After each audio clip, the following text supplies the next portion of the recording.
Hello friends, कैसे हो आप लोग? आई होप अच्छे होंगे। तो चलिए, आज हमारी हिस्ट्री की क्लास है। तो हिस्ट्री की क्लास बहुत टाइम बाद ले रही हूँ, तो चलिए स्टार्ट करते हैं। तो प्रीवियस क्लास में हमने जो कंप्लीट किया था वो था ऋग्वैदिक कालीन सभ्यता, मतलब पढ़ रहे थे हम, पूरा कंप्लीट नहीं हुआ था। तो आज हम जो बाकी रह गया उसको कंप्लीट कर लेते हैं। तो चलिए ऐसा करते हैं, ऋग्वैदिक कालीन सभ्यता को शुरू करने से पहले आधा शुरू हो चुका था, तो हम थोड़ा सा ऋग्वेद के बारे में जानकारी ले लेते हैं, क्योंकि जो ऋग्वैदिक कालीन सभ्यता है उसकी जानकारी हमें ऋग्वेद से ही मिलती है। तो चलिए, ऋग्वेद। तो ऋग्वेद में इसका जो टाइम पीरियड है वो है 1500 ईसा पूर्व या एडी से 1000 ईसा पूर्व तक या एडी तक। ठीक है, ये इसका टाइम पीरियड है। इसमें क्या है? इसमें है 10 मंडल। ठीक है, और 10 मंडल में से जो पहला और 10वां है ये नए ऐड हुए हैं, नए जुड़े हैं, और 2 से 9 तक सबसे प्राचीन है।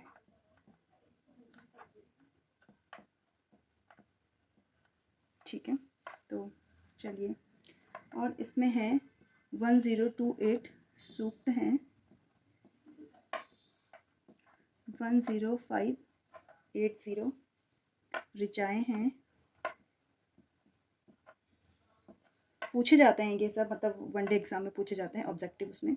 अच्छा, जो ऋग्वेद को जो उच्चारित करता था इसके मंत्रों को, उसको कहते थे, जो पुरोहित होता था इसका ऋग्वेद का, उन्हें कहते थे होत्री। ठीक है, होत्री कहा जाता था। ठीक है, इसमें जो तीसरा मंडल है, जो क्वेश्चन इससे रिलेटेड पूछे जाते हैं वो वही बताऊंगी, इसमें ज़्यादा ऐड नहीं करेंगे, क्योंकि आप लोगों को भी पढ़ने में प्रॉब्लम हो जाएगी। ठीक है, याद करने में। तो इसमें जो तीसरा मंडल था उसमें बताया गया है, तीसरा मंडल जो है वो सावित्री यानी सूर्यदेव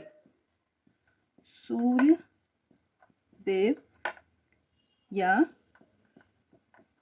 सावित्री को समर्पित है। ठीक है, जो हम गायत्री मंत्र का उच्चारण करते हैं, ओम भूत भुर्वः स्वः, वो भी इसी से लिया गया है, गायत्री, क्योंकि गायत्री मंत्र भी सूर्य को समर्पित है, गायत्री मंत्र। ठीक है, यहीं से लिया गया है, तीसरे मंडल से। चलिए, ये सॉरी सावित्री नहीं होगा, ये होगा सविता। ये सावित्री नहीं है, ये होगा सविता। सूर्य को बोलते हैं ना सविता। ठीक है, चलिए, तो ये इसको समर्पित होगा। आगे चलते हैं, और इसके ब्राह्मण ग्रंथ हैं, जो ब्राह्मण ग्रंथ। ठीक है, जो वेद होते हैं वो थोड़ा सा टिपिकल होते हैं, क्योंकि कहा जाता है जो वेदों की रचना की है वो देवताओं ने की है, देवताओं के समय में हुई है, तो इनको थोड़ा पढ़ना मुश्किल हो जाता है। तो इनको समझने के लिए जो हमारे ब्राह्मण होते हैं उन्होंने ब्राह्मण ग्रंथ लिखे हुए हैं। तो जो ऋग्वेद के ब्राह्मण ग्रंथ हैं वो हैं, एक है ऐत्रेय ब्राह्मण।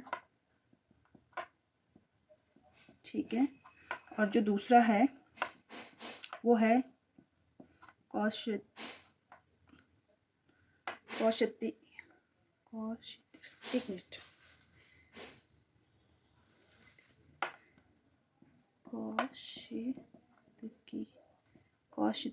ब्राह्मण। ठीक है, ये 2 ब्राह्मण ग्रंथ इसके बारे में जानकारी देते हैं, ऋग्वेद के बारे में। तो और ऋग्वेद का जो 9वां मंडल है ये सोम देवता को समर्पित है।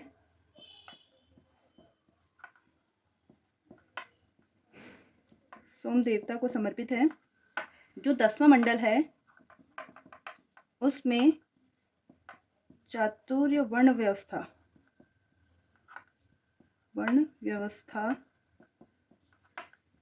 का वर्णन है। ठीक है, इसमें क्या किया गया है, जो ये 10वां मंडल है, इसमें जो वर्ण व्यवस्था है उसको दैवीय उत्पत्ति का सिद्धांत बना करके कहा गया है कि एक विराट पुरुष था, उसके जो मस्तिष्क से जिसकी उत्पत्ति हुई है वो ब्राह्मण है, जिसकी भुजाओं से उत्पत्ति हुई है वो क्षत्रिय है, और जांघों से जिसकी उत्पत्ति हुई है वो वैश्य है, और जिनकी 5 चरणों से हुई है वो है शूद्र। ये इसमें कहा गया है 10वें मंडल में, ठीक है, ये आप ध्यान रखिएगा। तो चलिए, आपने नोट डाउन कर लिया है, ये स्क्रीनशॉट ले लीजिए आप इसका, तो मैं आगे बताऊँ आपको, ठीक है। चलिए, अब ऋग्वेद में जो नदियां हैं, 25 नदियों का वर्णन है, 25 नदियों का वर्णन है, ठीक है। इनमें से जो गंगा है, गंगा का केवल एक बार वर्णन हुआ है। जो यमुना है, यमुना का 3 बार वर्णन हुआ है। और जो सबसे श्रेष्ठ नदी बताई गई है, सबसे महत्वपूर्ण नदी, सबसे महत्वपूर्ण नदी आर्यों की, ठीक है, ये ऋग्वैदिक कालीन सभ्यता की सबसे महत्वपूर्ण नदी जो बताई गई है वो है सिंधु, ठीक है, सिंधु है। और जो सबसे पवित्र नदी बताई गई है, पवित्र नदी, वो है आपकी सरस्वती। सरस्वती, सरस्वती का जो अन्य नाम है वो है देवीतमा, ठीक है, नदीतमा, ठीक है, ये इनका नाम है सरस्वती का। ये सबसे पवित्र नदी बताई गई है ऋग्वेद में, ठीक है। तो चलिए, ऐसा करते हैं, अब आगे चलते हैं और आप इसको नोट डाउन कीजिए।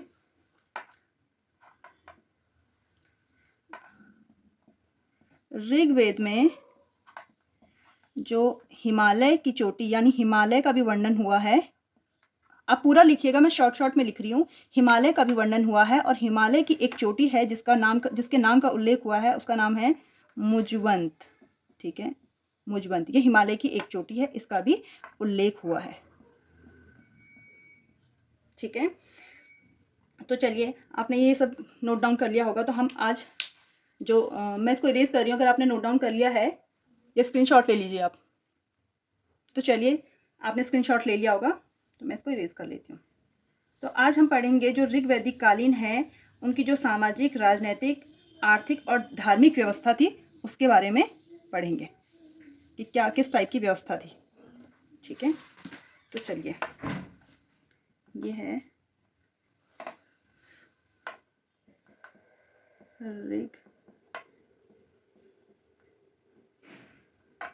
ऋग्वैदिक कालीन व्यवस्था, ठीक है। तो इसमें आता है, एक आता है सामाजिक व्यवस्था। सामाजिक व्यवस्था, ये मैं आपको इसलिए बिल्कुल तरीके से बताई, जो वनडे एग्जाम वाले होंगे वो इसको नॉर्मल पढ़ लेंगे, और अगर आपको किसी चीज़ का मेंस देना है तो वहाँ पे इसी तरीके से लिखा जाता है और अच्छे मार्क्स मिलते हैं, ठीक है। सामाजिक व्यवस्था, दूसरी है आपकी राजनैतिक व्यवस्था, ठीक है, फिर तीसरी है आर्थिक व्यवस्था,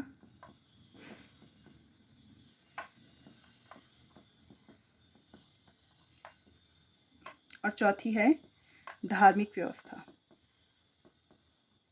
धार्मिक व्यवस्था, तो इसमें हम पढ़ेंगे कि उनका समाज किस टाइप का, ऋग्वैदिक कालीन सभ्यता का समाज किस टाइप का था, उनकी राजनीतिक व्यवस्था क्या थी, आर्थिक व्यवस्था क्या थी, धार्मिक व्यवस्था क्या थी। जैसे हमारे आज के टाइम का जैसा समाज है, हम वैसे समाज का वर्णन करते हैं कि हमारे समय का समाज ऐसा है, वैसे यहाँ पे इनके समय का समाज की बात करेंगे, और इनके टाइम की राजनीतिक व्यवस्था की बात करेंगे, आर्थिक व्यवस्था की बात करेंगे, और धार्मिक व्यवस्था। चलो चलते हैं और सामाजिक व्यवस्था के बारे में जानते हैं कि इनकी सामाजिक व्यवस्था क्या थी। तो सामाजिक व्यवस्था को जानने के लिए हमें सबसे पहले इनके समाज में घुसना पड़ेगा, ठीक है। तो समाज इनका क्या था, पितृसत्तात्मक समाज था। पितृ पितृसत्तात्मक, ठीक है। क्या था? समाज था, पितृसत्तात्मक समाज था। परिवार क्या होते? परिवार का जो मुख्य होता था वो पुरुष होता था, ठीक है। उसे कहते हैं पितृसत्तात्मक समाज, ठीक है। जहाँ पे महिलाएं होती हैं उसको मातृसत्तात्मक समाज कहते हैं। जैसे हमारे सिंधु सभ्यता में अनुमान लगाया गया था कि वहाँ पे मातृसत्तात्मक समाज हुआ करता रहा होगा, ठीक है। तो यहाँ पे कहा जा रहा है, जो यहाँ से जानकारी मिल रही है ऋग्वेद से, उसके आधार पर कहा जा रहा है कि यहाँ का जो समाज था वो संभवतः पितृसत्तात्मक रहा होगा, ठीक है। चलिए, जब समाज में हम समाज हमने देख लिया, तो अब हम समाज में महिलाओं की स्थिति की बात करेंगे, ठीक है। इनके समाज में जो महिला स्थिति थी वो कैसी थी, यानी स्त्री दशा, जो स्त्री दशा, ये स्थिति जो भी लिख लेंगे आप, ठीक है। इनकी क्या थी? महिलाओं की स्थिति अच्छी थी। कैसे अच्छी थी? ठीक है, महिलाओं की स्थिति अच्छी थी। लेकिन कैसे अच्छी थी? महिलाओं को शिक्षा का अधिकार था। शिक्षा का अधिकार था, और धीरे धीरे ये अधिकार क्या होंगे? महिलाओं से छीनते जाएंगे, ठीक है। ऋग्वैदिक काल में शिक्षा का अधिकार था, और धीरे धीरे आप देखेंगे जैसे जैसे आप आगे बढ़ते जाएंगे तो ये अधिकार महिलाओं से छीनते जाएंगे और महिलाओं की स्थिति क्या होती जाएगी? डाउन होती जाएगी। तो चलिए, ठीक है। यहाँ पे क्या था? विधवा विवाह का प्रचलन था। विधवा विवाह का प्रचलन था, ठीक है। प्रदा प्रथा नहीं थी। प्रदा प्रथा नहीं थी। जो महिलाएं होती थी उनका उपनयन संस्कार होता था। संस्कार होता था। ये इस टाइप का संस्कार था जैसे आज के टाइम में जो लड़के होते हैं उनका मुंडन संस्कार होता है, ये उसी टाइप का एक संस्कार होता था, जिसके बाद उपनयन संस्कार के बाद लड़कियां शिक्षा ग्रहण करने के लिए गुरुकुल में जाया करती थी, ठीक है। तो ये इसी टाइप का उपनयन संस्कार था, उपनयन संस्कार हुआ करता था, ठीक है। चलिए, और एक पत्नीत्व की भावना थी, ठीक है। एक आदमी केवल एक ही पत्नी रख सकता था, ठीक है। ये भी ऋग्वैदिक काल की एक व्यवस्था थी, ठीक है। बाल विवाह नहीं होता था। बाल विवाह नहीं होता था, ठीक है।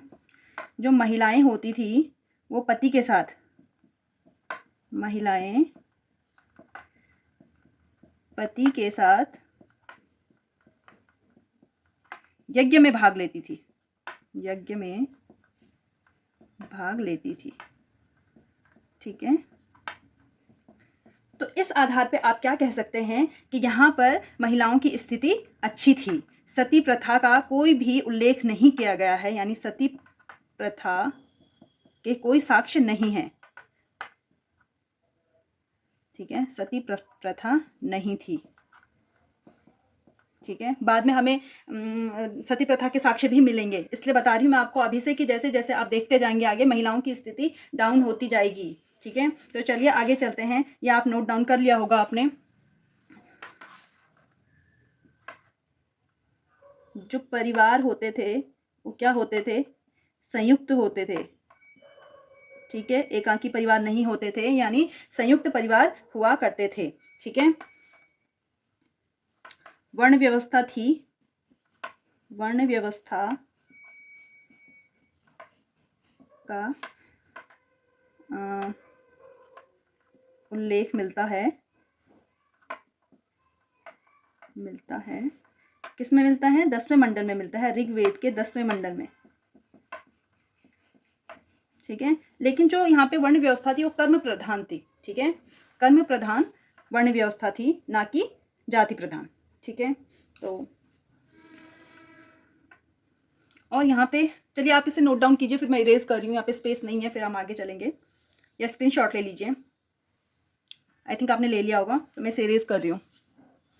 ये यहाँ पे लिख लेते हैं। चलिए, यहाँ पे दहेज प्रथा का उल्लेख नहीं मिलता है।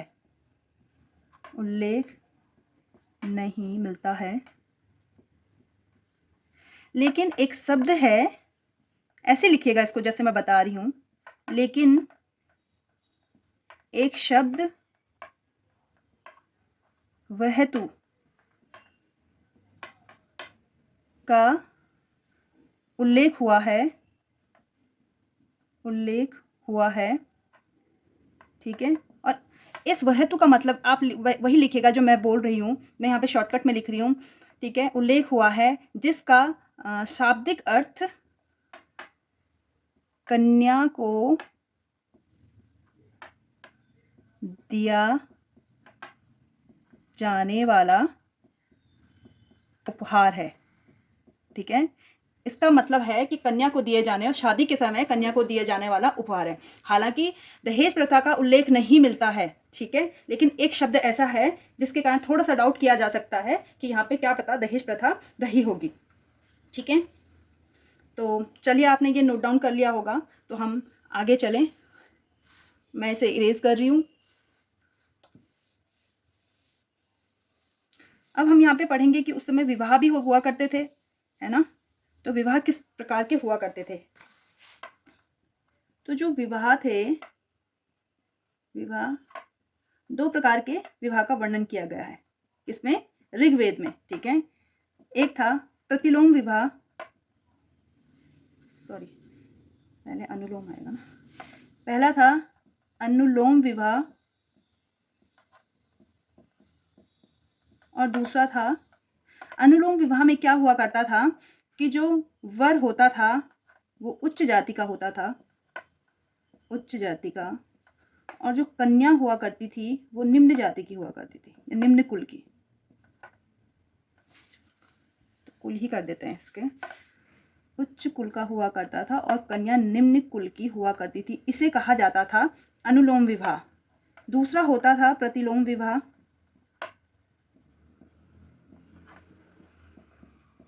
ठीक है। प्रतिलोम विवाह, इसमें जो वर होता था वो निम्न कुल का होता था, निम्न कुल का होता था, और जो कन्या होती थी वो उच्च कुल की होती थी, उच्च कुल की हुआ करती थी। तो ये दो प्रकार के विवाह का इसमें वर्णन किया गया है, ठीक है। इसमें एक व्यवस्था और की गई थी कि अगर लड़कियां आजीवन अविवाहित भी रहती थी, ठीक है,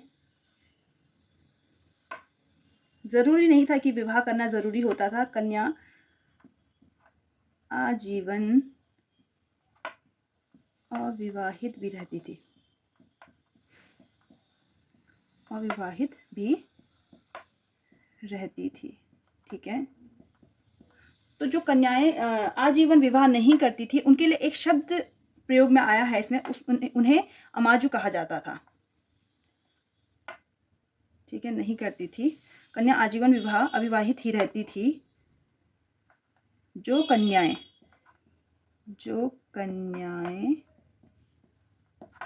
विवाह नहीं करती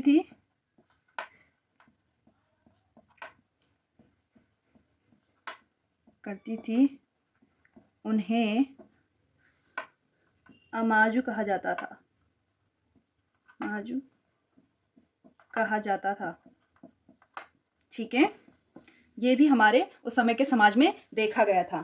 तो आप लोग इसका स्क्रीनशॉट ले लीजिए, फिर मैं इसे इरेज करके आगे बताती हूँ क्योंकि स्पेस नहीं हो रहा है, ठीक है। एक व्यवस्था और थी यहाँ पे, अगर किसी महिला का मतलब पुत्र नहीं होता था तो ऐसी भी व्यवस्था थी, एक नियोग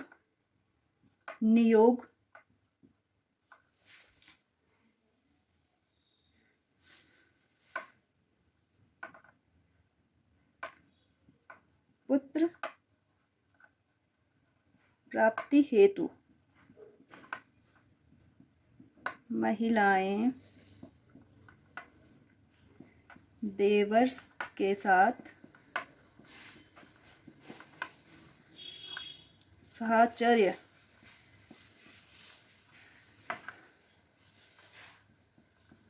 करती थी, ठीक है, पुत्र प्राप्ति के लिए। तो इस व्यवस्था को क्या कहा गया है? नियोग व्यवस्था, नियोग प्रथा, ठीक है, नियोग प्रथा भी चलती थी, ठीक है। तो ठीक है, आगे यहाँ के जो, चलिए आप नोट डाउन कीजिए, फिर मैं इरेज कर रही हूँ, ये स्पेस है नहीं।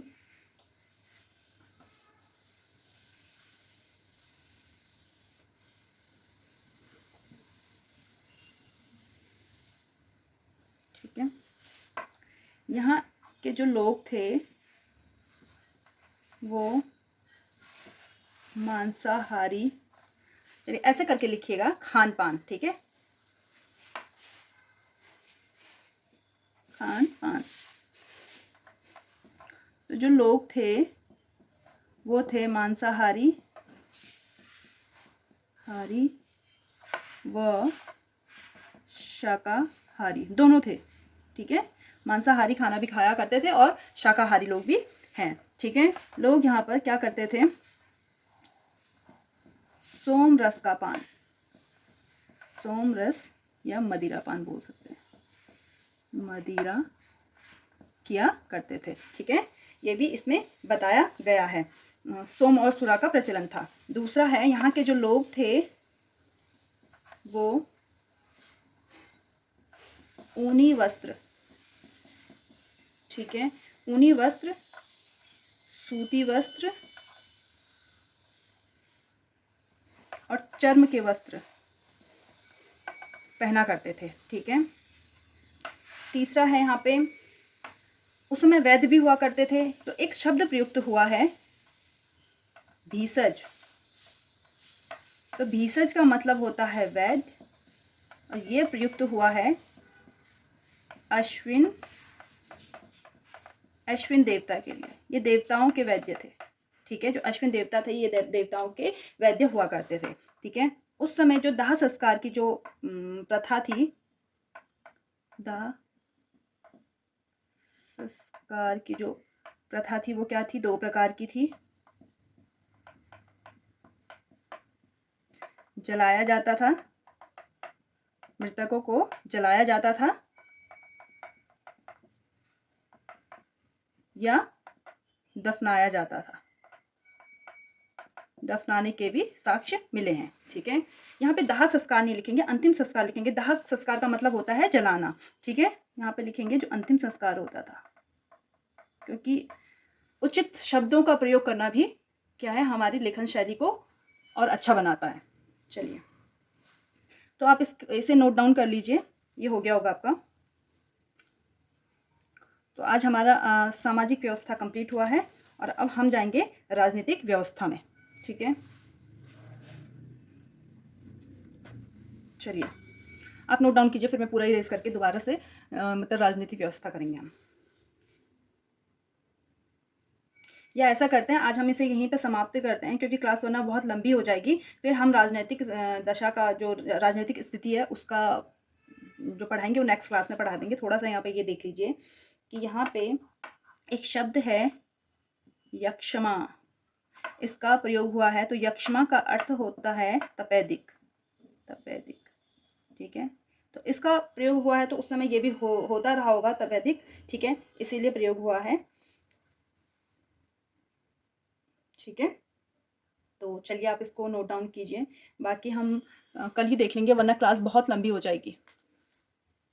चलिए, आपको वीडियोस अच्छी लग रही हैं तो आप लाइक कीजिए, शेयर कीजिए, सब्सक्राइब कीजिए और कमेंट करके बताइए कैसी लग रही है आपको क्लासेस। और बाकी मिलते हैं हम एक नई क्लास में एक नए कंटेंट के साथ और एक पॉजिटिव एनर्जी के साथ। Thank you for watching.